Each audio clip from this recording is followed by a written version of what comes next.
Welcome back for another OG Show Live. Mr. Randall, how you doing? What's up, everybody? Welcome back to The Reel Down. Welcome back to another episode of Bass Fishing for News. Hi, boys and girls. Welcome to once again the Bass Kayak Beers. Brother, this is the final cast. Another segment of Chasing the Tide, your saltwater connection on the paddle fin. Welcome back, everyone. Another episode of Feather and Fur. Your host, Brad. Welcome back to the Mindset Podcast. I'm your host, Crystal. Hey, welcome back to Off the Water. Happy Suzy here with Adventures of Outdoor Woman podcast. Hey guys, welcome to the Rusty Hook Kayak Fishing Podcast. We're brought to you by Pelican, built tough for all situations. Go to pelican.com. Eastport Marina on the beautiful shores of Dale Hollow Lake. For all your lodging, kayaking, go to eastport.info.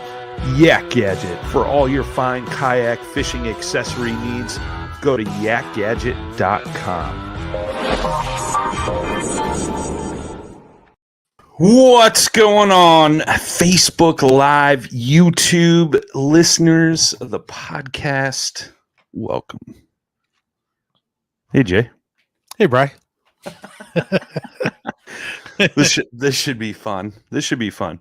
We opted to not have a guest on this evening. We just wanted to kind of run a solo show and talk a little bit about what we got going on, what we got coming up, maybe some other hot topics or something. I don't know. But it should be a fun show. We haven't done one of these in a hot minute. We always got a guest on, so should be a good one. Yes, sirree. That means Jay's got to talk tonight. Nope. One word. Well, that was two. Oh, that was two as well. No, that was three. What's up, Nicholas? Watching on YouTube. Hope you're well, man. Hope you're well.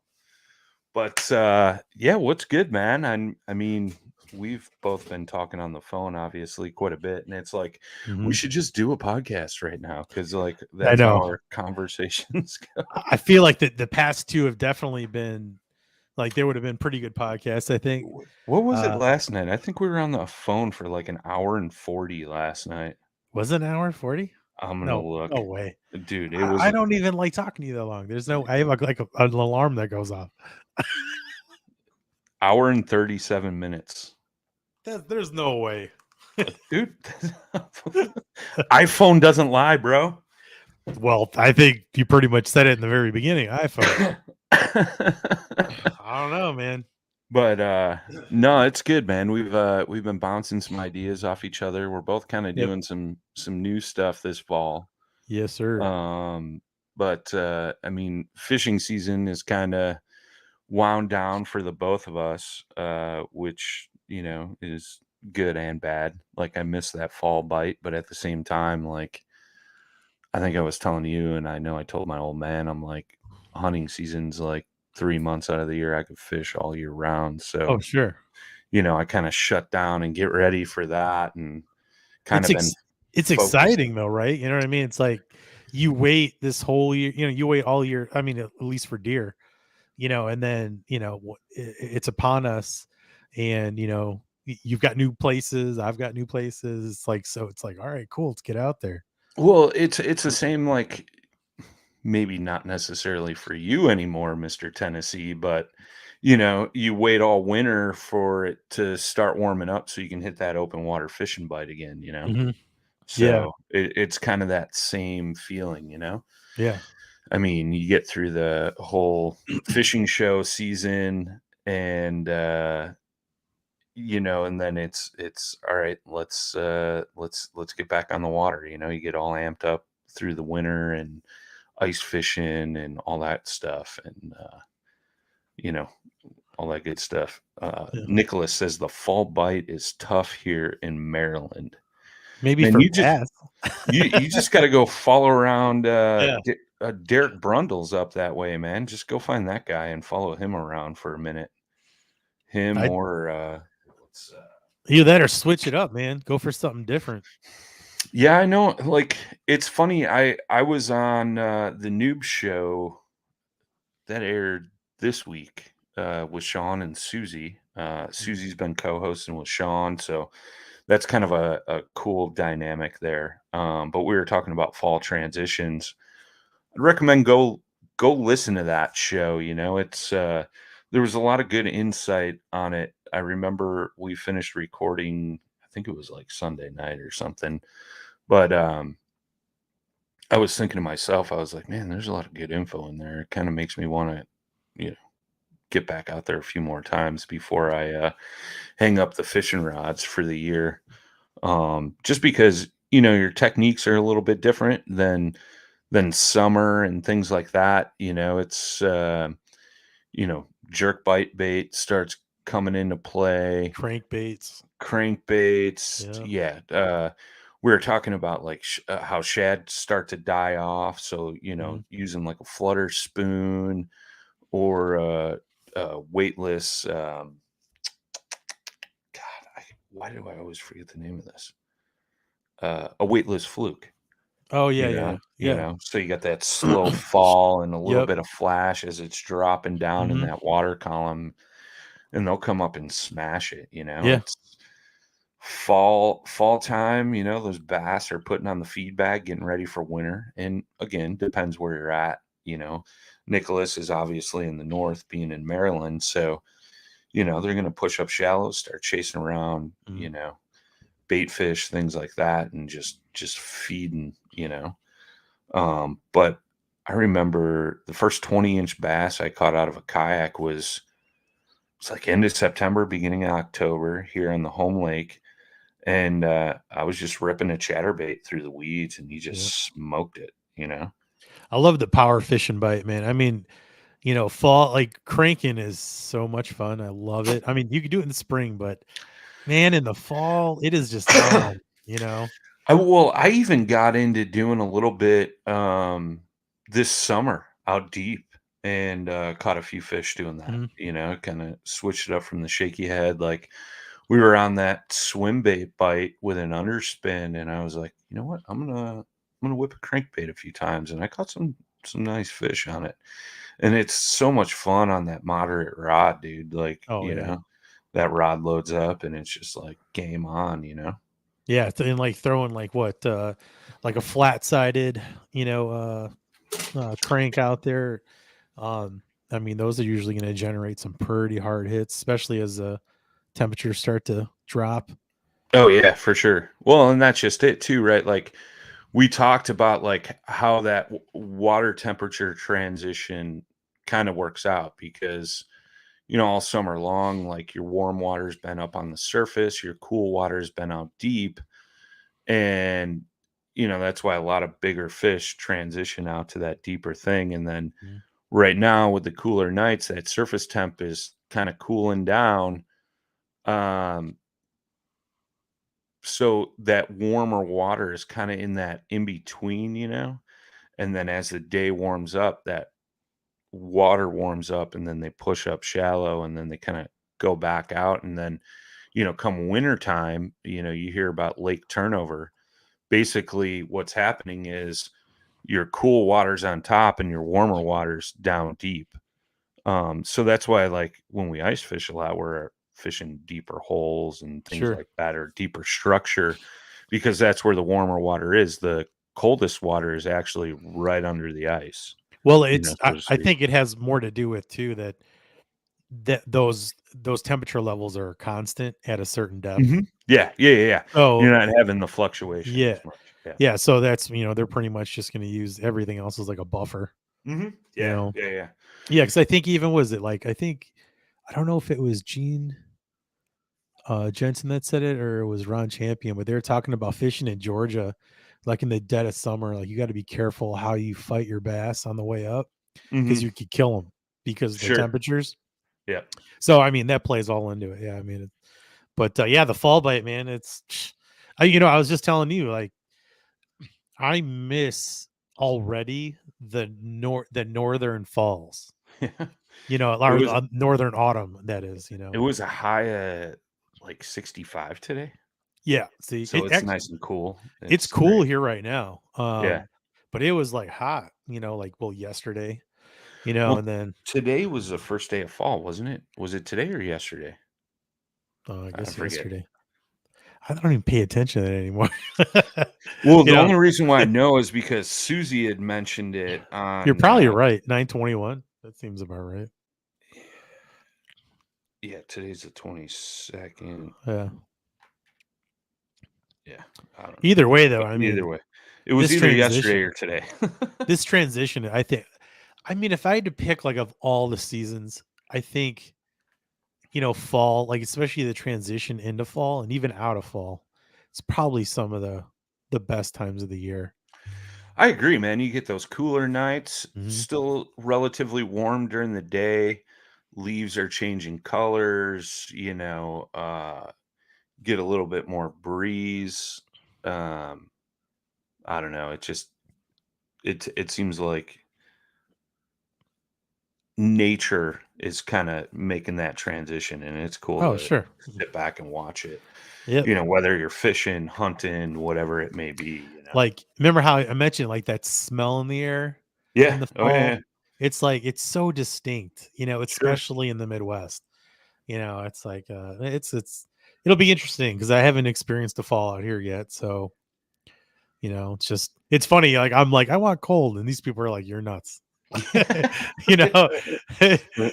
gonna be wearing winter jackets, and you're gonna be wearing basketball shorts and a t-shirt. Dude, I know. It's like man, it's so funny. The way I've already had talks to some of the neighbors about it, and they basically like end up bundling up, and I'm like, what are you talking about? Like, I was like, it gets down to like, it gets in the 40s and stuff, but so what? It's like, I don't know. It's a kind of a wet cold out here, so I get it because it's like technically a rainforest, or the climate is out here. But yeah, so if anybody doesn't know, I'm in the Smokies in the East Tennessee. Yeah. Like in that area. So I'm surrounded by mountains, and we like the Smoky Mountains are like everywhere. Like even outside the Smoky Mountains, there's Smoky Mountains. So so we don't call those Smoky Mountains, but those are mountains too. Well, it's like I'm getting ready. I'm heading north this weekend. Duck season opens in northern Wisconsin, and on Saturday, and we've been kind of watching the weather forecast, and it's basically 50% chance of rain Saturday, Sunday, and Monday. Ooh, sounds perfect. Well, it's good duck weather, but like the high is like 56, 58 degrees, and I think I was telling you last night, like the low up there tonight or last night was like 32 already. Yeah. You're talking like right there, right on the border of Upper Peninsula of Michigan and Wisconsin, Mm-hmm. A hop, skip, and a jump from Lake Superior. So, which is good because it should start pushing some birds south and, get them up, moving around and things like that. And I've already noticed just over the past 2 weeks, more birds showing up down here. You know what I mean? Mm-hmm. So you can kind of see that. Whereas I was up on the Mississippi River like 3 weekends ago or whatever it was, and we saw some of your, wood ducks, mallards, things like that, but you weren't seeing huge flocks or huge pods. Those were just like resident birds hanging out, So it should be interesting, we're camping on a primitive site, so the Mr. Buddy heater might be getting thrown in the truck already. I would bring it with. I mean, especially like what you're going to be sleeping in, running that thing's not going to be a big deal. No, I mean, I've done it before. Like we've camped out on the ice, with it running and, no issues. You just got to have the vents open and it's plenty of airflow in that thing. Oh yeah. Yeah. Wait, I mean, it's not because that's the ice shanty, or not the shanty, but the ice shack. Yeah. I mean, it's a pop-up Yeah. tent virtually, and I camped out of it when I was up on the Mississippi a couple weeks ago. Just set up the cot in there, man. You got plenty of room, super comfortable, crack a window, things like that. Is it is it waterproof? Oh yeah, definitely waterproof. Well, you know how that is. It's different for like snow and stuff, and then versus like rain. Chris Yonk in the house. It's been a while, my friend. It's not pronounced. It's pronounced Chris Joch. No, it's Yonk. I know. I just get. After what, 3 years, I finally got it right. know. You know, I saw him and Grimsley did really well in their. I believe it was their trail championship, or it was Yeah. one of their trail events. They both were up there. I think Chris took like third or fourth, and what's his face took first. Grimsley, really? Yeah, Grimsley. Yeah, he's been on a tear this year over there. I miss Grimsley, man. In Ohio. He's such a riot. I talked to Eldridge the other day, and we had quite a few laughs. And he's doing real well, and I miss him. That's cool. Yeah. So, yeah, but yeah, man, it's it's exciting times. I mean, and what deer season opens for you Saturday, right? Yes, sir. Nice. I'm ready. Well, it's kind of unique, right? Because obviously you've been hunting here in the Midwest for the past, couple of years, and you moved to Tennessee, go set a trail camera, and now you got elk showing up on your trail camera, which tons of elk. You're like, dude, like, what is this? I know. If I was hunting for elk, this is the thing though, right?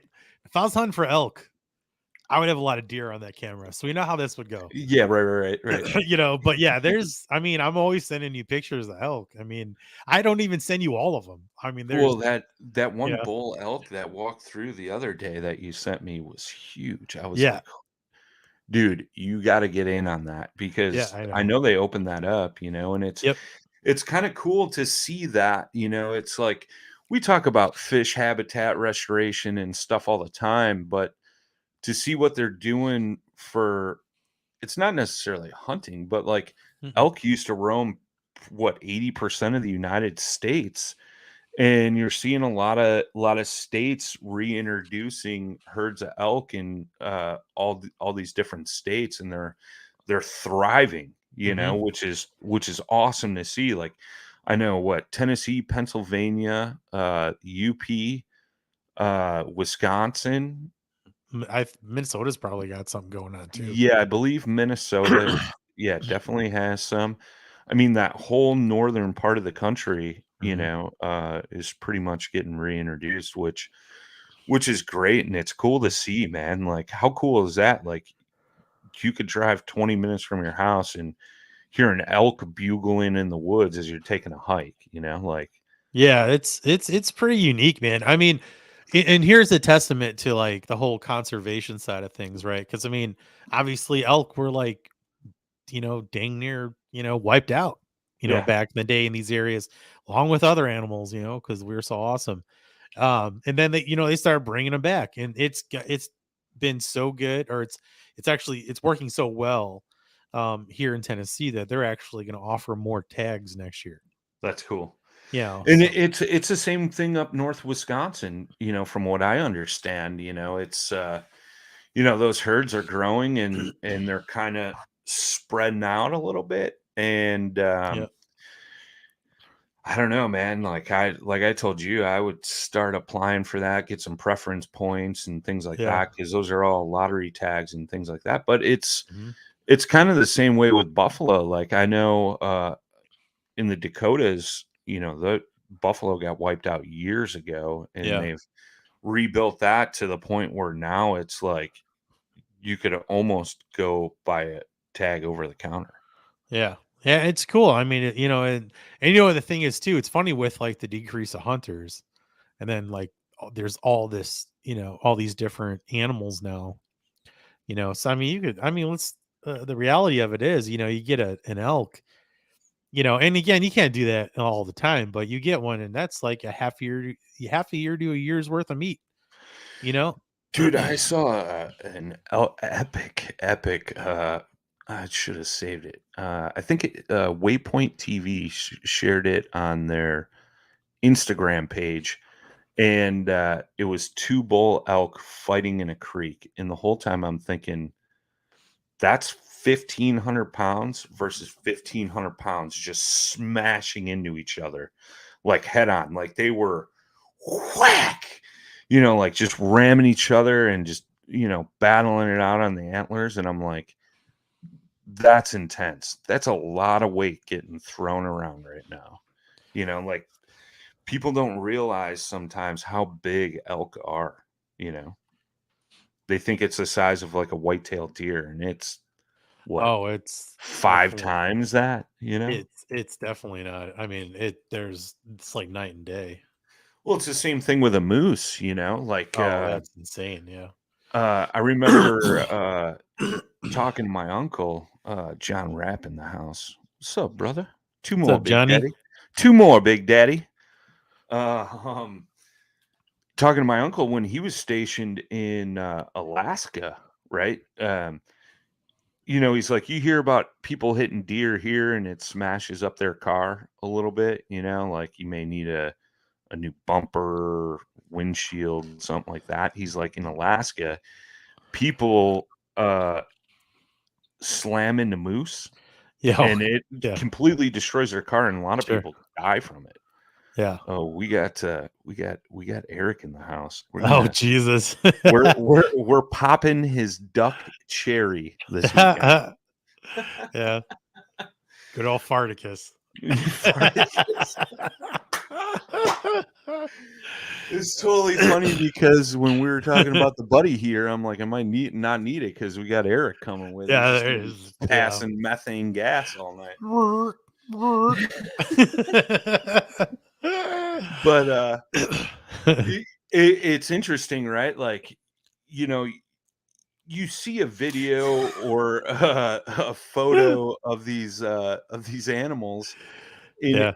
you don't get the actual perspective. Like a moose, I think No, on they're average is like what, 3,000 pounds. I have no idea. I all I know is I saw like the back end of one in Vermont. That was it. I've seen them a few times in the Yeah. wild. Everyone just Oh, says okay. like just stay away from them. So average weight of a moose is 840 to 1,500 pounds. Oh yeah. Elk are 800 to 1,200. Is that what it is? Yeah. I mean, I'm sure you can get your 1,500 pounders in there. Yeah. But I Average mean, weight of a male elk is 700 to 750, and a female 5 to 550. see, I'm just gonna stop saying stats because I don't know anything. Well, I knew one of them was 1,500 pounds. I just wasn't sure which one, but I mean, I guess it depends where you like. I mean, because I've seen large, 8 to 12, and you're right. And then I've also heard like 4 to 500, in some instances. And I think maybe that has to do with, geographically, like where they live, what's available to them. Just like with deer, right? Like you got, deer are built different in the Midwest versus like here and further south. The deer are smaller. so I typed in what's the average weight of an Alaskan moose, and it's slightly more. It's 12 to 1,600 pounds. Still a huge animal. Oh, dude. Yeah, I mean, can you imagine hitting that? That's like hitting a brick wall, bro. I remember like a long time ago, we were on a snowboard trip and we were going through Wyoming, and it was, I think it was like in the evening or something. And we were going around a turn, and we had a Ford Escort, and the lights just went right, like basically just, you saw the bottom half of an elk and that was it. You just saw 4 giant legs and like a bottom half of a body, and then we just cruised right by. I was like, wow. I mean, the lights didn't even go up any higher, Sure. So, I mean, I could only, wonder what would have happened to that Escort had we made contact. Well, they reintroduced some moose out in that Colorado, Wyoming area years back, and those are thriving. But Eric may have even been on this trip with us, but we were staying at my buddy's place in right next to Winter Park, and he's up on a mountainside, and there was a moose just chilling in the ditch, and I got photos of it on my Facebook page. But I went walking up to that thing. When that thing stood up, I backed up, and I was like, these things are prone to, charge people and things like that. And like, they tell people stay away from them. Like, and like they're kind of blind and dumb, So yeah, so when we were mountain biking out there, they were because I mean, over there at what is it, Kingston Trails, I think is what it's called. It's been a while, long time. They were saying if you run into one, they're like, just stop and just kind of like, dismount your bike and just stand there and chill. Sure. And then Sure. just don't make any, don't turn away from it. Just like look at it, stand there. And I'm like, I don't want to do anything like that. I'm like, you guys got bears out here too, man. I was like, you guys, all kinds of danger up there. It's, not to mention, like I ran over a grouse that like nailed me in the leg. So Eric said he does remember that. So he was on that Colorado trip, but I forgot about this one too. We were up in the UP, and there was a moose that walked down the main drag up there in town, and Eric slept in. He had a few too many pops the night before, so to speak. But yeah, good stuff. Good stuff. Well, you're kind of changing up tactics this year for your deer hunt. You want to talk about that a little bit, like your setup? Yeah, I am gonna jump on the wagon and get it. I got a saddle. You jumped on the wagon. I jumped on the saddle. I jumped on the saddle wagon. Yeah, saddle wagon. There you go. The saddle wagon. No, it's cool. I the way I saw it was, I see the tree stands have a place, right? But it just seems so cumbersome to drag something like that around a lot, all the time. And from like hunting with you, like we're so mobile. I really like that aspect, and I saw saddle hunting as a way to still be able to do that, so like I could still stalk and whatever. And then if I want to ascend a tree, I can still ascend a tree, there's just a lot of versatility to it. I mean, and just for perspective, I mean, this is the saddle, man. Yeah. I mean, it's like everything you need to climb is right in here right now, and this is the latitude method too, which is probably one of the more expensive ones. I mean, tethered. So some more affordable. Tethered is kind of under latitude, but in terms of price, what's that new one? It's like the Rage Cruiser. I think it's called. That Cruiser one looks like a great option. You could buy all in one setup. I think it's on Amazon too. But even Latitude's on Amazon. But anyway, this is the whole setup, man. I mean, what's cool about theirs, they have magnets in theirs. So it just kind of collapses on itself and closes up. It's also too because they have a 2-part system and the magnets hold it together. And they're pretty good magnets too. But they have this, so you basically have a lumbar support and then you've got the saddle itself.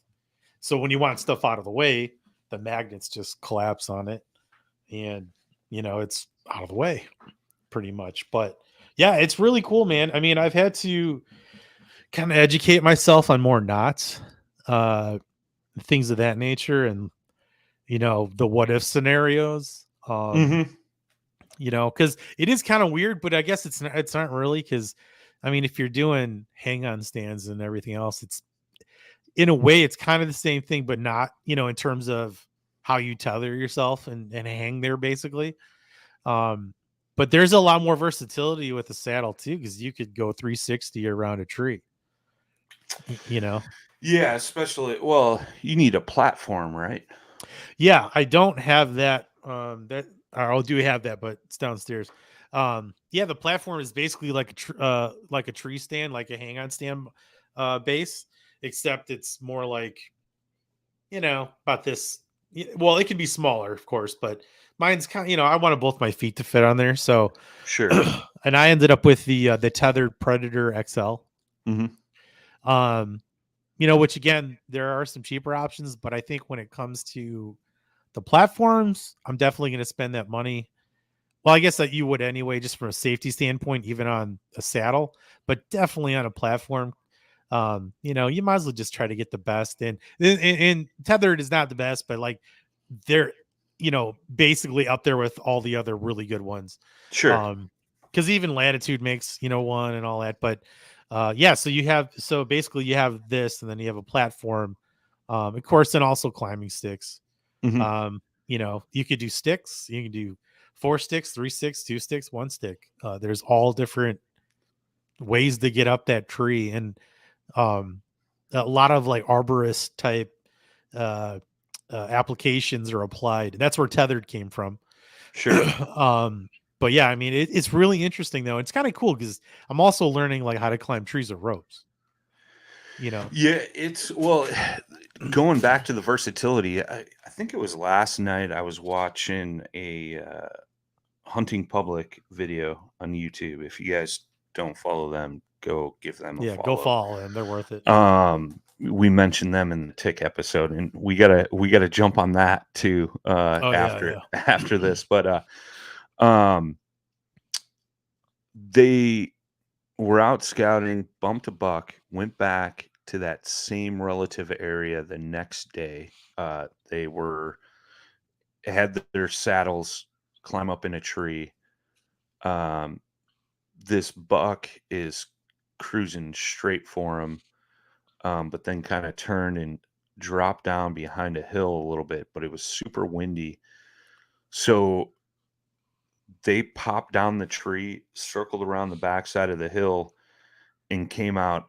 This deer walked, I think he said it was 12 yards from him, and just smoked this giant. Yeah, when they first saw it. Yeah, I saw that too. When they first saw it, it was like 30 yards away, and they were like going up like that little gully. Yeah. And they were just like, man, ankle deep in like crunchy leaves too, which it was like, I mean, it was like the loudest you've ever been, But yeah, that was pretty intense. I mean, that was smart because again, you can, if you're like, this isn't working, you can get down. And those guys don't necessarily like, they'll just get down. Yeah. They'll leave the platform up there and everything else. And they'll cruise and then they'll just go back, and go get their stuff. Yeah. I was thinking about that scenario because I had a couple situations last year where I probably could have capitalized on doing that instead of just staying planted in the tree. Because I was downwind of the deer. Yeah. Or, he was upwind, whatever. But I could have probably capitalized on that situation had I gotten down. And it was like one of those things, like it makes you kind of think like, oh, maybe I'm doing this a little wrong. Or hey, like this is an option. Like I can get down and, get in front of this deer and, get a better opportunity, so to speak, to harvest. I think it's effort, right? I mean, I think, when you go in there, and I've had situations that are even beyond hunting where I go into a situation and I'm like, I'm only doing this. Yeah. And that's all I do, and I pay the price for that, but. Well, that's just it, right? Like it's the same way. Like I talked about it last year. I'm using the same setup this year, but I got climbing sticks and a hang-on tree stand, lone wolf tree stand, which super lightweight, definitely an investment, but well worth it when you're packing in, mile, half mile, whatever it may be. But you do all that work to set up that stand, and then you're like, well, why would I get down out of this? I'm at the vantage point, but realistically, the vantage point is we're in front of wherever that deer's going, right? Whether you be on the ground, up in a tree, shooting them from a helicopter, whatever, you know what I mean? Like, the advantage is being in front of that animal, in the direction they're heading. Yeah. So, I mean, and even like we were talking about, like, so when I go out this weekend, I got to do something like some grown-up stuff on Sunday, but I'm still going to get out. But on Saturday, I guess, I know, according to my license, not in my head though. But as every man, according to your license, you're an old man. I don't know what you're talking about. I'm a young buck. But eventually that baby face is going away, my friend. Yeah, I know. It's all good. I just stay out of the sun and be like, Dracula. But no, I mean, I was talking about, so I'm going to bring the saddle and in the morning hit the tree, but I'm also, because of where I'm hunting, there's a ground blind option. So I'm going to bring my little ground blind with, and I'm still deciding on which one. I don't know if I want to do like the bow one or the crossbow one. Sure. But I mean, I'm going to stay versatile. So that way, if one doesn't work out, I kind of know where I can basically sit over a nice field and have, you know, a pretty good reach into some areas I've seen plenty of animals come out to, especially at dusk. Sure. You know, Yeah, I mean those animals are going to move down the same game trail, you know. So Yep. I mean that's the thing, you know. It's yeah, and I saw where they go out, like they come out and go in too. So that's like half the battle right there. like I told you, I hope a bull elk comes in at 20 yards and just starts howling at you. Yeah, I know. It's like, even all I can do is watch. You know, I'll try to get some video or something, but that's Yeah, all but I can how do. cool is that? You know what I Yeah, mean? I Like, know. I don't know. That's something I've always fascinated about. Like, just, you know, having a bull elk just walk, you know, Yeah. within shooting distance and just bugle. Like, that's Yeah. got to be so intense, whether I'm hunting it or not, you know, just to see that massive animal make that huge noise, you know, just right there in your. I suspect it'll probably happen because, I mean, you know, when you get out there in the mornings, especially now that the temperatures are starting to dip at night, Sure. it gets like smoky out here, so to Yeah. speak, and nothing can see very far in front of it, so you never know what's going to come walking by, really. Sure. You know, Sure. it's like the best possible cover, like especially in the morning. Yeah.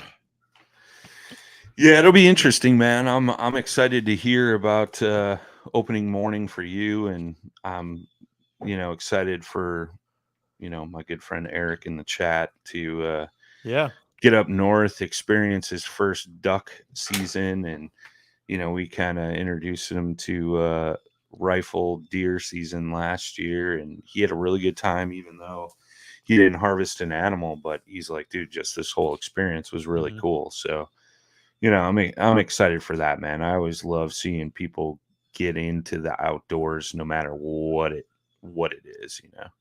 It's almost done packing. Yeah. Yeah. Now, that's another thing I can't wait to do out here is, so I just from talking to a lot of people, at least on the east side of the state, archery really isn't that big, in which dumbfounds me, but also I'm not gonna say I understand it. But when I moved here, I'm like, where are all the archery stores? You know, because I'm used to, like, over by you got one in like next town over from you. You know, it's right. I had a shooting range, you know, and shop, and I mean they're just accessible. Here, not so much, you know. And then I found out everybody, well, not everybody, but a large majority of this state are Orange Army.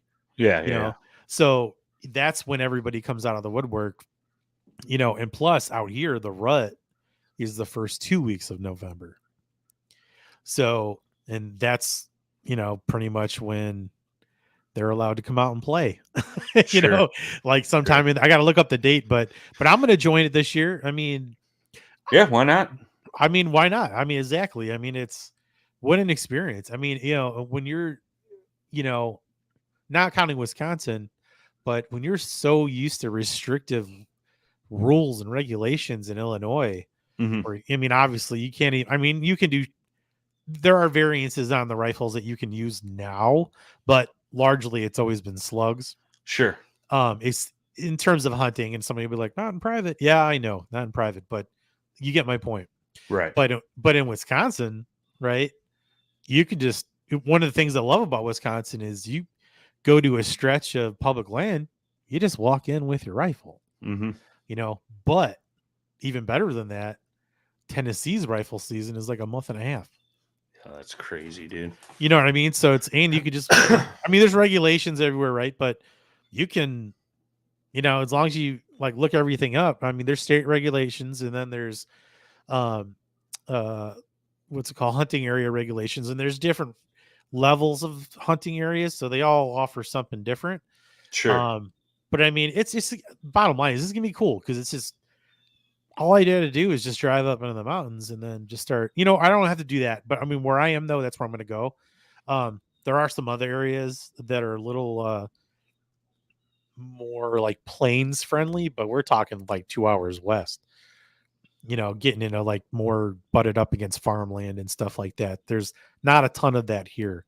Sure. So you've got to rely on what the forest can provide more than, corn and soy and whatever else is out there. Right. No, it should be cool, man. I'm interested to see how that all turns out for you, man. And I'm excited, man. It's always cool to hunt a new area, state, whatever it may be. It's all kinds of different terrains. Yeah, and everybody's really cool out here. But I mean, I don't. It's just really neat to explore these areas. Of course, there's some drawbacks to that, but I mean, it's this is beautiful country, man. It just really is. And I can't wait until you come out here or some of the other guys, and really just we can all dive deep into this, man. But it's just really amazing out here. Heck yeah. It's you can really stretch out your arms out here. For sure. Well, we were talking about that the other night on the phone. Like in Tennessee with all that TVA land, on the waterways and stuff. It's so much public land. Like, we looked at down by Eastport, shout out to Eastport Marina, on Dale Hollow Lake. Like, that's virtually almost all public land on the shoreline. Like, yeah, there is some private chunks, obviously, here and there. But, when we're typically down there in the spring, there's guys coming down to go out turkey hunting. And, oh, yeah. I know when we were out there in the fall too, like, there was guys out deer hunting and, being able to access some of that land coming in off water, because a lot of it is kind of landlocked, right? It's private, public water, you know what I mean? So you almost have to approach it that way, but you're getting into areas that are virtually almost untouched doing that, which is super unique. Whether you're using a kayak, a boat, whatever. There's a lot of options out here. I see all kinds of at this point, all kinds of hunters that are out here, and just the I guess the options that they have. Sure. It's pretty cool. I mean, and of course, kayaks, right? Your reach is going to be real. I mean, especially with a motor. I mean, you're gonna be able to do a lot of hunting with something like that. I mean, that's how we're duck hunting this weekend. Kayaks and motor, and just getting back to some stretches, and some of it I'm familiar with from last year, but like I see Brad's in the chat. I was talking to him, and we're gonna go out I'm gonna go out and scout some areas that may have some really good potential that are, off some beaten path, like logging roads, gravel roads, stuff like that, in the middle of nowhere, in the middle of this national forest. So, or state forest, it is. So it'll be super unique, man. And I'm excited for it. Yeah, I wish, man. It's funny. Like now, like there's some regret sets in, because I'm like, I can't go on these adventures anymore and like learn some new stuff. I told you, all you got to do is fly into Chicago, Madison, or Milwaukee. I'll pick you up. I got a spare shotgun. Yeah, good to go, bro. I'll drop you back off at the airport on my way home. It'll be like wham bam, flying Friday night, hunt Saturday, hunt Sunday morning, fly back Sunday. Sir, do you have dead ducks in your suit or in your carry-on? I know, like, what would be the logistics in that? Like, how do I get those back? A lot of times what guys do is dry ice and package them up in a box and ship them like UPS, like second day or whatever. All right. The dry ice will last you a little bit. So Brad, I really, really want to.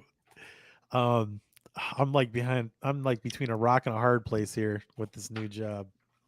Well, we were talking about that last night, like we don't have the luxury of Brad where like the second down to the second when the time turns to legal shooting light, Brad is climbing out of his stand because he's already got a deer on the ground. Because he just shot it right at the flicker I know. of the second, you know? And it's funny as a hunter, like you're out there and you're like, all right, cool, I'm in a good place, and that Brad's got like this private section, next to the public. And then as soon as it gets light out, and just in general, you're just listening, and then and I remember like we were like, that was close. Like that sounds like Brad. Oh, Sure I enough, knew it was like in our sure group text. enough. I was like, "Yep, Brad got one." It's like because I knew because I'm familiar with that lay of like his land. I've helped him drag a couple deer out and do some scouting and things like that over there. And he told me what tree stand he was going to go in, and I knew where his stand was, and the direction that crack came from. I was like, "Yep, Brad's done." I know. Like, pretty sure that was Brad. I know. It's so funny I text too. Brad, and I was like, "Was that you?" He's like, "Yep, I'm done." I was gonna say, then we all start communicating through phones, like right after that. Yeah. It's like everyone wants to know where it came from, and But not only that, you hear Brad, and then you hear crack, and you're like, man, all these farmlands, everybody's just getting into them. Yeah. Brad, just get it done, boys. We try. Yeah. But no, it's super exciting. So before we forget about it, we gotta do the tick update. And I wanna throw this out there because I think you told me you got some hate mail from it. And I know I was talking with my good friend Matt Gibson about it, and he's like, so this is a funny story, man. He was listening to that episode on the way to his club's championship. Gets out of his truck, unloads his boat, goes parks his truck, gets on the water, and he's like starting to freak out. He's like checking his legs and stuff for ticks now. And then he realized, like, I didn't even walk through grass. I walked through a gravel parking lot. What am I doing? He's like, they're everywhere. And I've had a couple people mention to me like they're kind of like weirded out by it now. And it's, thing was, and huge shout out and thank you to Steiger for coming on and kind of sharing his story. I'm sure that's not an easy thing to talk about, but that dude's been through a lot, and the fact that he's found some stuff that has helped him through all that stuff that could potentially help many other people. And obviously there was a worry with you that hey, Jay might have Lyme disease or something because you had a breakout rash and things like that, and you just didn't know. But you got some blood work done, and the results came back negative. Oh. Yeah. So what it was too is I still have some of the bumps. Tick man. That's right. Tick man. I like to get under your skin, but I think that's more Matt's thing though. But no, I mean, so I mean, actually the people that have reached out have been helpful. It's like you said, hate mail. And it was really hate mail. Everybody's a lot of good ideas and things to look out for, and just kind of comparing notes. Aaron's been a big help with that. I've been talking to him. And I ended up getting the doxycycline. It was a 7-day 2-pill. 2 pill a day for 7 days treatment. And then I got the Vital plan. Sure. Honestly, you ordered that while we were on the podcast. I did. And I'm doing the 2 applications a day of 3 pills each, which is a lot. But you know what? I'll be honest, man. I don't know if I feel any different with that stuff. It's really expensive, and I'm expecting I don't know. I want a superpower or something, because the amount of money those things cost, I really, really hope they're doing what they're supposed to be doing. Because you really don't feel it per se, but then again, maybe I'm not applying it all the way. Maybe I'm not. Would you think it was going to be like Oxycontin or something, dude? No, it's not that. It's just that I don't where are these differences? You know what I mean? You just look for just something to be more on the up and up, and I'm not saying things are worse or better. It's just I'm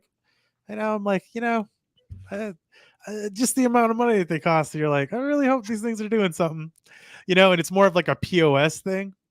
Sure. Safety. Yeah. But yeah, I got treated. So I got tested for alpha gal, which is that's like the Lone Star tick bite. I think some American dog ticks can give you those. Sure. But that's where you're allergic to red meat. Mm-hmm. So like it would be like cows. And and it's different variations. It's not like you eat something and you puke your brains out. It really just it has to do with you. I guess it extends to pork.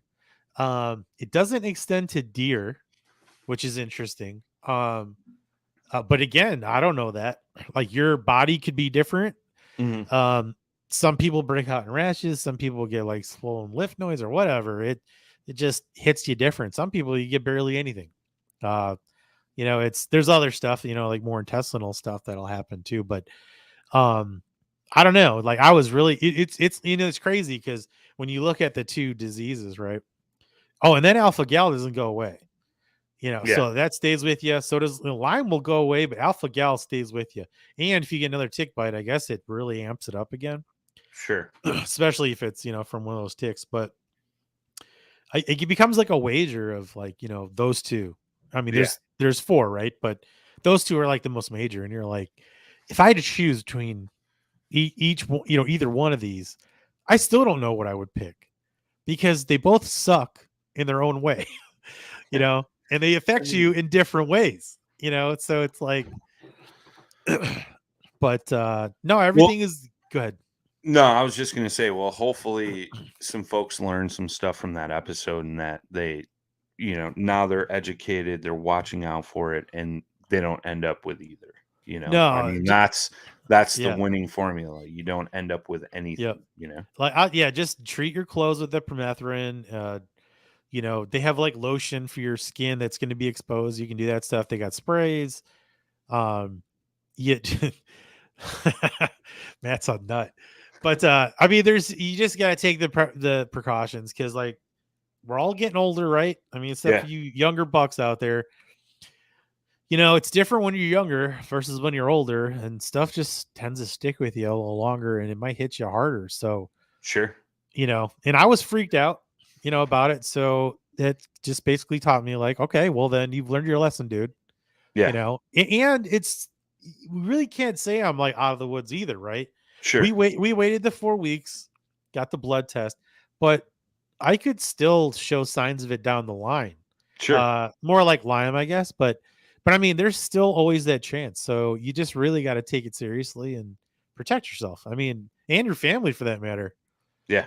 It's like, what if you're in the car and you get one of those in the car and that stupid thing's hanging out and then it latches onto one of your kids or, Well, same thing. Like, you come home, sit on the couch in your clothes and, they jump on the couch. And next thing you know, wife, kids, dog, whatever sits down and. Yeah. All they need is a host. Yeah. Right. So, I mean, but, if you do bring one in the house and it doesn't get on anything, it's likely to die. It's going to dry up. Because our houses are not humid and that's where they thrive. Yeah. Yeah, it's interesting, man. And I'm glad you're all right and everything came back clear and hopefully it stays that way, you know what I mean? Yeah, I'm still a little weirded out. I mean, dude, every time I go out, like I was telling you the other day, dude, I went and switched the camera location and did some scouting and stuff. And every time I get back to the truck, I'm like, God damn you, Jay. And I'm like looking at my legs, like pulling my pant legs up, checking my shoes, making sure because I didn't have my boots with me. But but at the same time, I'm thinking to myself as I'm driving down the road after that, like, man, I'm glad like I'm more aware of it because I used to be so negligent towards it. We got away with murder. Sure. My God, like I mean, if we did get bit, I didn't know it. I mean, wrong. I've had a couple ticks on me, but I mean, in the past. But what I'm saying is, I know I saw that. Brad said, that's why when I come home, I get naked and let the wife give me a good once over. Yeah, dude. What's funny? We know what you're trying to do, pal. Let me tell you, like how. Brad's like, I'm just going to go home and tell my wife I was hunting so I can get naked. Maybe something happens. Well, I remember when I found that one that I was talking to you when I was on the phone with you and I found it. Yeah. And then And then I called Kathy in there. I was like, hey, you've got to take this thing out. I can't do it. Like, I can't, it's not at a good angle. I'm not going to be able to do anything for it. And let me just tell you, like, you kind of get like this little view into maybe what prison life is like, and, just imagine yourself, standing next to your loved one. And then you're like, oh, and then they're like, oh, I don't have a good angle here. Can you get it a little higher? And then you're like, yeah, sure. I'll stand on the side of the tub and then lean over and put my hands on the wall, and it's just like, you're just having like, it is such, you really got to be in a good place and just hope, there ain't no surprises coming because you ain't ready. That was one of the more embarrassing moments in my life. And I hope that so now I'm going to even spray permethrin on my skin. Don't do that. It's a joke. But man. Because I don't want to go hunting with you guys and I have to have a situation. Hey, you guys got to check me. I'm going to bend over and cough real quick. It's well, I remember there was a situation one time we were taking a trip up to the UP, and I think it was that same trip Eric went on, and on the way up we got pretty much right on the border of Wisconsin and the UP, and we camped in some tall grass off the side of the road. And we go to breakfast the next morning. And when we were breaking down camp, we noticed there was a bunch of ticks, like in one of the tents. And we're sitting at breakfast, and our buddy Joe, like, felt something on his back. So he's like, hey, man, like, will you come check it out? And we're in the middle of this, like, little podunk diner bathroom. Yeah. And he lifts up his shirt, and sure enough, he had a tick in his back. So I had to, I had a sewing kit or something with us, and heated up a needle and with a lighter and just poked it in the back of the head. It backed out, got it out. But then, I'm like, dude, check the rest of yourself. So he's in the bathroom stall, doing a whole inspection. Once over. Yeah. You're, I know. All right, we're getting a little carried away here. Yeah. We're getting away from the PG stuff. I know, we're getting into like 13 range here, buddy. But Eric said he thought he had a tick as well. I think I found one like crawling on me or something. Like, we definitely found the infestation, and that was the thing. We were setting up camp at like, I think it was like midnight or something, 11 o'clock. And, we just pitched tents, crawled in, passed out. Next morning, woke up, broke down camp. And, that's when we discovered these ticks in the tents. And then I think everybody kind of checked themselves. And, unfortunately, Joe found one in his back. He was totally fine, got it out, but it was just, it's one of those situations, man, where it's just like, I mean, it's just, it wouldn't be so bad if the damn things weren't like carrying diseases now. Right. Like if it was just like a mosquito bite, right? You know what I mean? Then you got West Nile, dude. You know what I mean? Like, well, yeah, but it just never ends. I mean, just things are becoming more prevalent. Sure, that's the problem. Sure. You just got the way it's swarming the country. I mean, really, the only way you're going to escape it is in those colder locations. Like Canada. I mean, it's high as 65 today, dude. We're getting there. So. Yeah. I mean, and that's the thing too, right? I mean, your ticks, you'll have like that die off or whatever the hell they go, or where they go, and whatever they do, they can go somewhere. Like when it gets colder, right. I mean, and then you could be a little looser with, or more looser. I don't know, whatever, with more how you're treating it. Yeah. I mean, because after a while, they're not going to be able to survive out there. Again, they need heat. They need like humidity to a certain level. Yeah. So it's just like bees, right? It gets too cold, a bee can't fly. Right. So, but just be safe, I guess. Don't put yourself in that situation. And because I've already heard people that their kids got it. Yeah. And I'm like, that's bad for a little kid because that'll really jack you up. I think the only thing that younger kids have going for themselves is their immune system. Yep. For the most part, is obviously working full gear, whereas us old guys, it's starting to deteriorate, and it's not as strong as it used to be. So no, but yeah, so good stuff, man. Yeah, I like this. We got to do this more often. Just a solo chat. We're already in an hour. I saved up all these words all year. Somebody's gonna have to get the count on how many times Jay talked tonight. Yeah. Well, you talked quite a bit in that tick episode because you were freaking out and thought you were gonna die. Yeah, you never know, lad. Am I gonna wake up tomorrow? I don't know. Right. But no, good stuff, man. Good luck this weekend, dude. Hope we're getting some trophy pictures from you. Yeah, I hope so too. You guys too, man. You too, Eric. Man up. Brad's gonna be grouse hunting, and he's duck hunting with us on Sunday, so should be cool. I'm excited, man. Yeah. But good stuff, man. Good luck to everybody out there getting ready to go out there and enjoy the hunting season. I know, some seasons have already been open. Some guys are and gals are harvesting some animals, which is cool to see. Those of you still out there fishing, get after it. Now is the time to be on the water and, catch that fish of a lifetime. And this is just like the spawn, right? Like you have that chance at that big fish. So, and not only that, but you got a lot of other cool fisheries, like up in the north here, you got like the salmon runs going on right now out of the Great Lakes. And yeah, walleyes are waking up. The Walters are going. We're going to be eating some Walters this weekend. I got some in the freezer that I'm pulling out tonight, and we're going to have a little fish fry at camp.